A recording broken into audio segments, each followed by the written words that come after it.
Rydym yn cymryd mynwentydd ein Eglwysi yn ganiatawol, a dyn ni ddim yn gwneud llawer gyda nhw mewn gwirionedd. Mae pobl yn dod i ymweld â beddau, torri'r gwair yn achlysurol, ond yn gyffredinol, cant ei gadael heb ymyrryd arnynt. Mae yna heddychlon y tueddwn ei gadael fel y maint. Ac wrth gwrs, dyna ei cryfder. Ar ôl canrifoedd o gael ei gadael fel y maint, mae nawr bron yn unigryw mewn y bod yn hafan i fywyd gwyllt. O goed yw ysblenydd i nadroedd defaid, gallodd planhigion ac anifeiliaid wneud ar gartrefi yno, heb i bobl darfu'r fawr dim arnynt a ffynnu.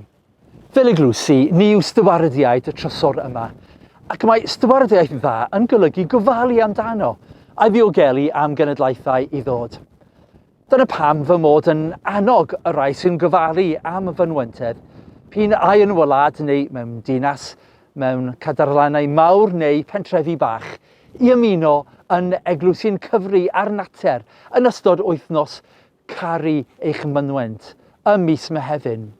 Mae'n ddigwyddiad ar y cyd gyda Eglwys Lloegr a Rossia UK a Caring for God's eich.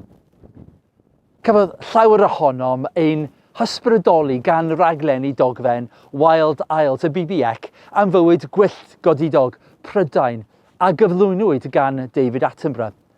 Mae'n annog pawb ohonom i gydweithio i sicrhau cadwraeth y natur o'n hamgylch. Gallwn wneud mwy os gwnawn ef gyda'n gilydd.